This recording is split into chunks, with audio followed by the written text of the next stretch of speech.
मेरी 5 बरस की लड़की मिनी से घड़ी भर भी बोले बिना नहीं रहा जाता।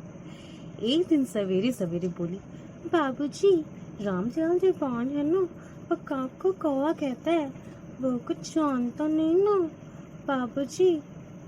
मेरे कुछ कहने से पहले उसने दूसरी बात छेड़ दी। देखो बाबूजी, भोला कहता है आकाश में हाथी सूंड से पानी फेंकता है, इसी से तो वर्षा होती है। अच्छा बाबूजी, भोला झूठ बोलता है ना। और फिर वह खेल में लग गई। मेरा घर सड़क के किनारे है। एक दिन मिनी मेरे कमरे में खेल रही थी। अचानक वह खेल छोड़कर खिड़की के पास दौड़ी गई और बड़ी जोर से चिल्लाने लगी, काबुली वाले, ओ काबुली वाले। कंधे पर मेवों की झोली लटकाए, हाथ में अंगूर की पटारी लिए एक लंबा सा काबुली धीमी चाल से सड़क पर जा रहा था। जैसे ही वह मकान की ओर आने लगा, मिनी जान लेकर भीतर भाग गई। उसे डर लगा कि कहीं वह उसे पकड़ न ले जाए। उसके मन में यह बात बैठ गई थी कि काबुली वाले की झोली के अंदर तलाश करने पर उसे उस जैसे 2-4 बच्चे और मिल सकते हैं। काबुली ने मुस्कुराते हुए मुझे सलाम किया।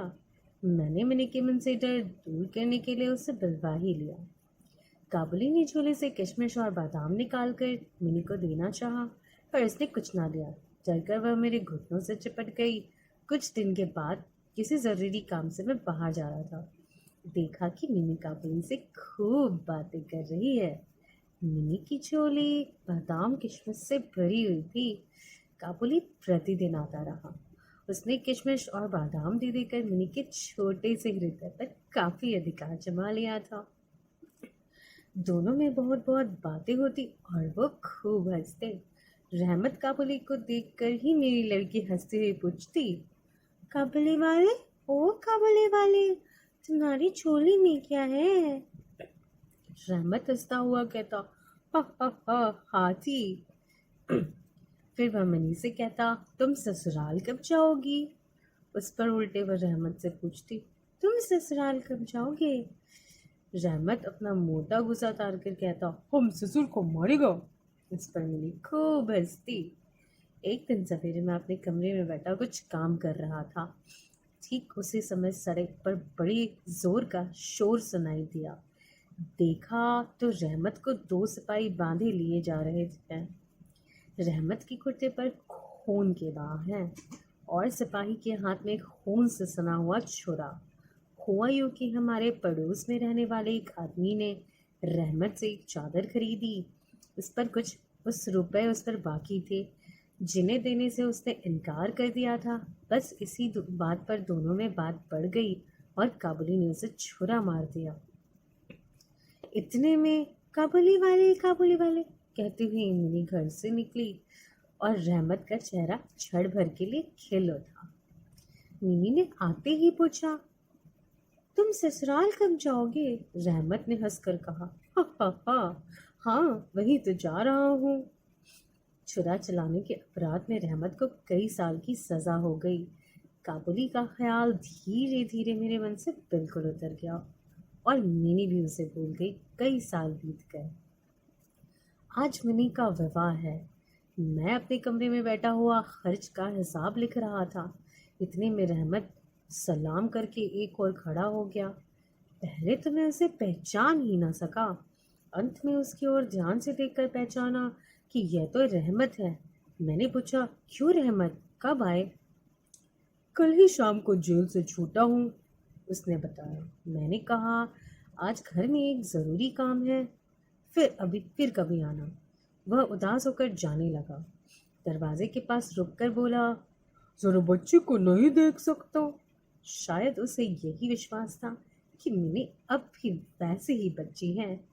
मैंने कहा, बहुत काम है, आज इससे मिलना न हो सकेगा। वह कुछ उदास हो गया और सलाम करके निकल गया। मैं सोच ही रहा था कि उसे वापस बुलाऊं। इतने में वह स्वयं ही लौट आया और बोला, यह थोड़ा सा मैं वह बच्चे के लिए लाया था, दे दीजिएगा। मैंने पैसे देने चाहे पर उसने कहा, आपकी बहुत मेहरबानी है बाबू साहब, पैसे रहने दीजिए। फिर ठहर कर बोला, आपकी जैसी मेरी भी एक बेटी है, मैं उसकी याद करके आपकी बच्ची के लिए थोड़ा सा मेवा लाया करता हूँ। मैं यहाँ सौदा बेचने नहीं आता। उसने कुर्ते की जेब में हाथ डालकर एक मैला कुचैला मुड़ा हुआ कागज का टुकड़ा निकाला और बड़े जतन से उसकी ओर चारों तरफ खोलकर दोनों हाथों से उसे फैलाकर मेरी मेज पर रख दिया। देखा कि कागज के उस टुकड़े पर एक नन्हे से हाथ के छोटे से पंजे की छाप है। हाथ में थोड़ी सी कालिक लगाकर कागज पर उसी की छाप ले ली गई थी। अपनी बेटी की इस याद को छाती से लगाकर रहमत हर साल कलकत्ते की गली कुचों में सौदा बेचने के लिए आता था। यह देखकर मेरी आंखें भर आईं। सब कुछ भूलकर मैंने उसी समय मिनी को बाहर बुलाया। विवाह की पूरी पोशाक और गहने पहने मिनी शर्म से सिकुड़ी मेरे पास आकर खड़ी हो गई। उसे देखकर काबुली पहले तो सकपका गया, फिर उससे जैसे पहले जैसी बातचीत न करते बना। बाद में वह हंसते हुए बोला, लल्ली, सॉस के घर जा रही है क्या? मिनी अब सास का अर्थ समझने लगी थी। मारे शर्म के उससे उसका मुंह लाल हो उठा। मिनी के चले जाने पर एक गहरी सांस भरकर रहमत जमीन पर बैठ गया। उसकी समझ में यह बात एकाएक स्पष्ट हो उठी कि उसकी बेटी भी बड़ी हो गई होगी। इन 8 वर्षों में उसका क्या हुआ होगा कौन जाने। मैंने कुछ रुपए निकालकर उसके हाथ में रख दिए और कहा, रहमत, तुम अपनी बेटी के पास विदेश चले जाओ।